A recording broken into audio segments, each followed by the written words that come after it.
Hi friends, అందరూ ఎలా ఉన్నారండి? Welcome to my channel. ఈరోజు మీకు తోటకూరతోటి పకోడీ ఎలా ప్రిపేర్ చేసుకోవాలో చూపించబోతున్నానండి. మన తోటకూర పకోడీ కావాల్సిన పదార్థాలు ఫ్రెండ్స్. తోటకూర నేను ఒక కప్పుడు తీసుకున్నానండి. ఈ కప్పుతోటి కప్పుడు తోటకూర, ఆనియన్స్ 3 ఆనియన్స్ని ఇలాగా సన్నగా కట్ చేసుకోవాలండి. పకోడీకి ఇలా సన్నగా కట్ చేసుకుంటేనే బాగుంటుందండి.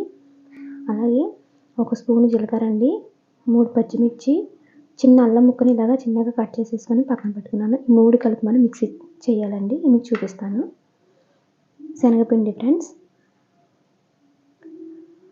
అలాగే వరిపిండి అండి, సరిపడా సాల్ట్ ఫ్రెండ్స్. ఇప్పుడు మనం ఏం చేద్దామంటే జీలకర్ర, పచ్చిమిర్చి, అల్లం ముక్కల్ని మిక్సీ జార్లో వేసేసుకొని ఇవి మిక్సీ పట్టేసేసుకున్నామండి. ఫ్రెండ్స్, జీలకర్ర, అల్లం, పచ్చిమిర్చి 3 ఇలా మిక్సీ పట్టేసుకొని ఒక గిన్నెలో వేసేసి పక్కన పెట్టానండి.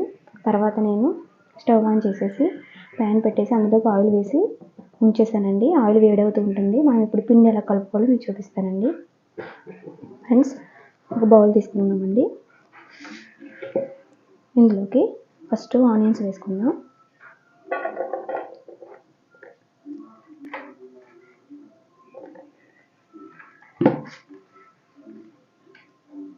తర్వాత తోటకూర అండి, ఇదే మెయిన్ కదా మనకి. తోటకూర వేసేసుకుందాం. ఫ్రెండ్స్, ఇది చాలా హెల్త్కి మంచిదండి. మనం రెగ్యులర్గా చేసుకునే పకోడీ కన్నా తోటకూర పకోడీ డిఫరెంట్గా ఉంటుంది, టేస్ట్గా కూడా ఉంటుంది ఫ్రెండ్స్. ఇప్పుడు నేను మీకు చూపించాను కదండి, కప్పు శనగపిండి కొద్దిగా వేస్తున్నానండి, అంతా వేయట్లేదు. వేసుకున్న తర్వాత వరిపిండి 2 స్పూన్స్ అండి. మనం ఇందాక పేస్ట్ ఉంది కదండి, ఈ పేస్ట్ వేసేసుకుందాం. ఇప్పుడు సాల్ట్ వేసుకుందామండి, సరిపడా వేస్తున్నాను. 1 స్పూన్ వేసానండి, కొంచెం వేసుకుందాం. ఇంకొన్ని హాఫ్ స్పూన్ వేస్తున్నాను. సరిపోతే మళ్ళీ వేసుకోవచ్చండి. ఇలా వేసేసుకున్న తర్వాత మనం ఒకసారి బాగా మిక్స్ చేసేసుకోవాలి. ఇది ఫ్రెండ్స్, దీంట్లో వాటర్ వేయక్కర్లేదు, ఎందుకంటే తోటకూర ఆల్రెడీ తడిగానే ఉంటుంది కాబట్టి మనం వాటర్ వేయాల్సిన అవసరం లేదు ఫ్రెండ్స్.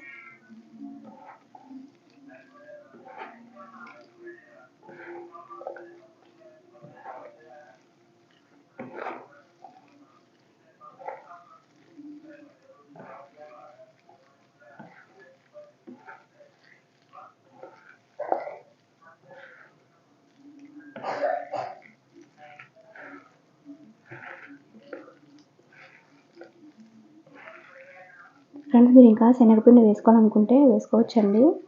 అప్పుడు మన తోటకూర టేస్ట్ అంతా తెలియదండి, పకోడీలా ఉంటుంది. తోటకూర ఎక్కువ ఉంటేనే అప్పుడు తోటకూర టేస్ట్ మనకు తెలుస్తుందండి. ఫ్రెండ్స్, ఇప్పుడు ఉప్పు చూసుకుందామండి.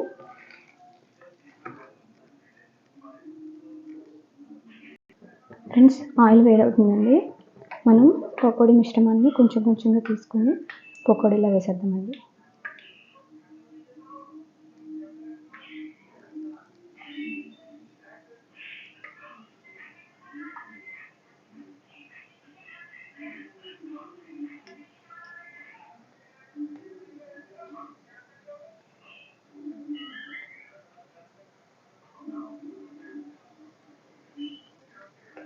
ఇలా ప్యాన్ అంతా వేసేద్దామండి, పకోడీ అంతా.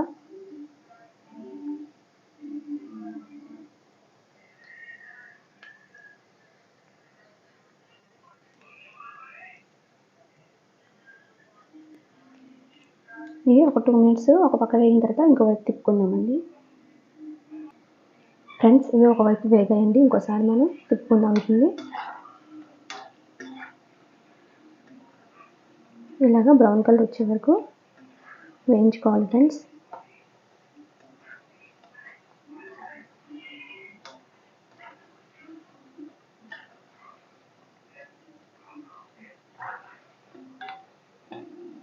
ఒక 2 మినిట్స్ అయితే వేగిపోతాయండి.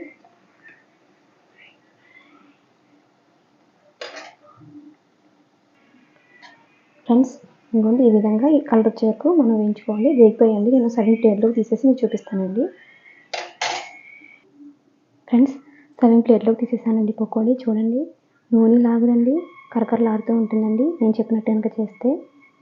ఫ్రెండ్స్, మీకు కనుక తోటకూర పకోడీ నచ్చినట్లయితే మా ఛానల్ లైక్ చేయండి, షేర్ చేయండి, సబ్స్క్రైబ్ చేసుకోండి. Thank you friends.